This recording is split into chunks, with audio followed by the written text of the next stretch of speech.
Life in the small, sun-drenched village was once filled with laughter for young Adan. He lived with his parents, his younger brother, Omar, and his little sister, Zara. Their days were simple but happy, woven with the comforting sounds of his mother's songs and his father's stories. But one day, a sudden illness swept through their home, and the world fell silent. His parents were gone. Adan, who was only a boy himself, suddenly found himself standing at the head of his small, frightened family. The weight of this new world pressed down on his shoulders, a heavy cloak of responsibility he never asked to wear.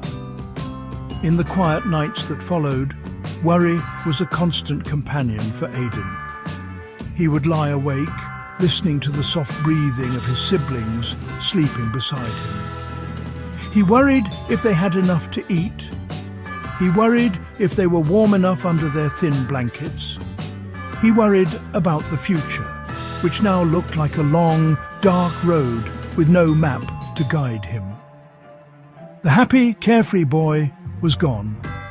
In his place was a young guardian, his heart filled with a mix of fear and a fierce protective love. He knew he could not let his fear show. For Omar and Zara, he had to be strong. The first few weeks were the hardest. Omar would often ask when their parents were coming home, his big, innocent eyes filled with confusion. Little Zara would cry in the night, calling for their mother. Adan learned to comfort them with a gentle voice he didn't know he had. He would hold them close, whispering promises that he would always be there. He would tell them stories just like their father used to, weaving tales of brave knights and magical stars to chase away their sadness. He became their parent, their friend, and their protector, all in one. Adan looked at his own small hands, hands that used to only play with toys and climb trees. Now they had to learn to work. They had to learn to cook, to clean, and to find food. He looked at the small vegetable patch his father had tended behind their house. He looked at the fishing net hanging by the door. These were no longer just objects. They were tools for survival. He understood that his childhood had ended. A new chapter had begun, one where he was the author of his family's story, and he was determined to write a hopeful one. The sun would rise early, and Adan would rise with it. His days became a long cycle of hard work.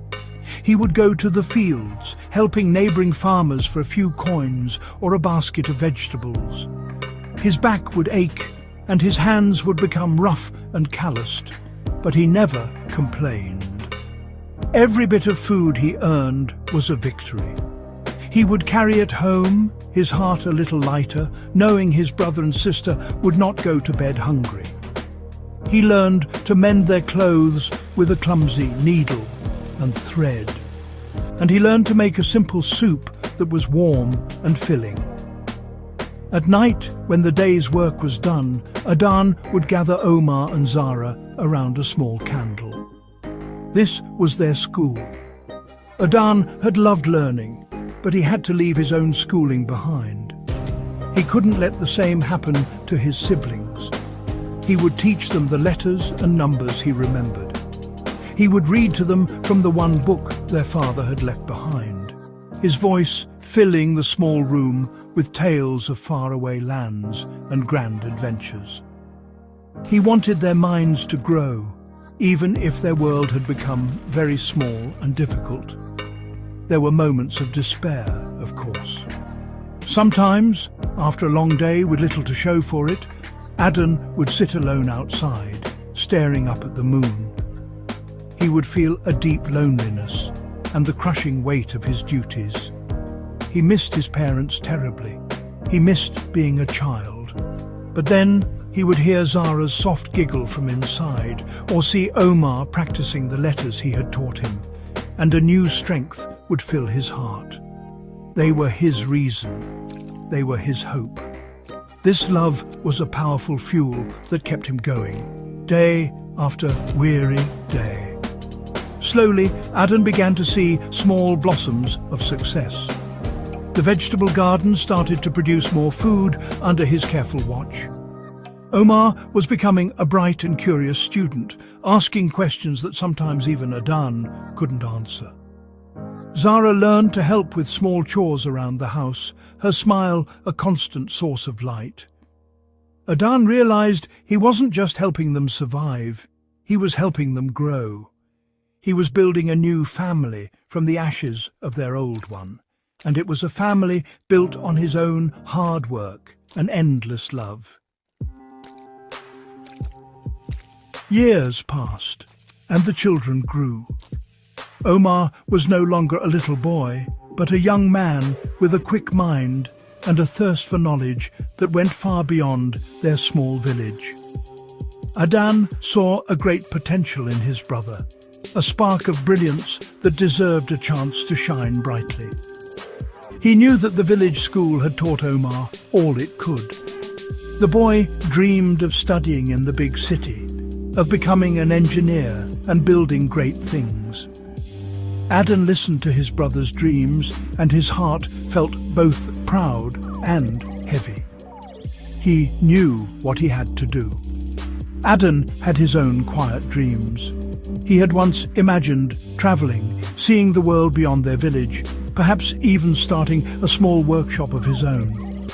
But looking at Omar's hopeful face, Adan knew his dreams would have to wait.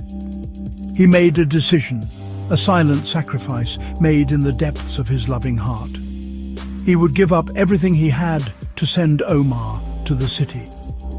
He began to work even harder, saving every single coin he could spare. He took on extra jobs, working late into the night, all for his brother's future. The day Omar left was one of the hardest days of Adan's life. He walked with his brother to the edge of the village, to the road that led to the city and to a new life. He gave Omar the small bag of money he had saved for years. "Go and learn," Adan said, his voice thick with emotion. "Make us proud. Don't worry about us." They hugged tightly, a long and silent embrace between two brothers. As Adan watched Omar walk away until he was just a small dot on the horizon, he felt a mix of sadness and profound hope. With Omar gone, Adan and Zara worked together to keep their home. Adan continued his labor, his body tired, but his spirit unwavering. He would receive letters from Omar, letters filled with tales of the city, of his studies, and of his gratitude. Each letter was like a balm to Adan's soul, a confirmation that his sacrifice was worthwhile. He would read them aloud to Zara, and they would both feel a deep sense of pride. Adan's dream was no longer his own. It was now living and breathing through his brother, and that was enough for him. Many more years went by. Adan was no longer a young man. His hair had streaks of grey, and his face was lined with the stories of his hard work and sacrifice. He had remained in the village, a quiet, respected man who had raised his sister Zara, who was now married and had children of her own. He lived a simple life, never asking for anything. One sunny afternoon, as he sat on his porch, he saw two figures walking up the familiar village road. His heart skipped a beat. It was them. It was Omar and Zara. They were no longer the small children he had protected. Omar was a confident man, a successful engineer from the city. Zara was a happy mother, her face glowing with warmth. They ran to him, their eyes filled with tears of joy and gratitude. "Adan," Omar said, his voice choking with emotion as he embraced his older brother. "Everything I am, everything I have, I owe to you." Zara hugged him tightly, whispering, "You were our father and our mother. You are our hero." They held him, all three of them together again, a circle of love completed after so many years. They spent the rest of the day talking, laughing, and remembering. Omar told him he had come back not just to visit, but to build a new, bigger house for Adan, a place where he could rest and be comfortable for the rest of his days. He wanted to give back a small piece of the comfort Adan had given up for him. Zara's children played at his feet, calling him granduncle, their laughter filling the air that was once so silent and sad. The emptiness that had lived in Adan's heart for so long was now overflowing with happiness. As the sun began to set, painting the sky in hues of orange and purple, Adan sat on his porch, surrounded by the family he had fought so hard to protect. He looked at his successful brother and his happy sister. He listened to the sounds of his new family. A deep, profound peace settled over him, a feeling of complete fulfillment. His sacrifices had not been in vain. They had been seeds of love, and today he was sitting in the middle of a beautiful, bountiful harvest. The orphan boy had become a hero, and his heart was finally completely at peace.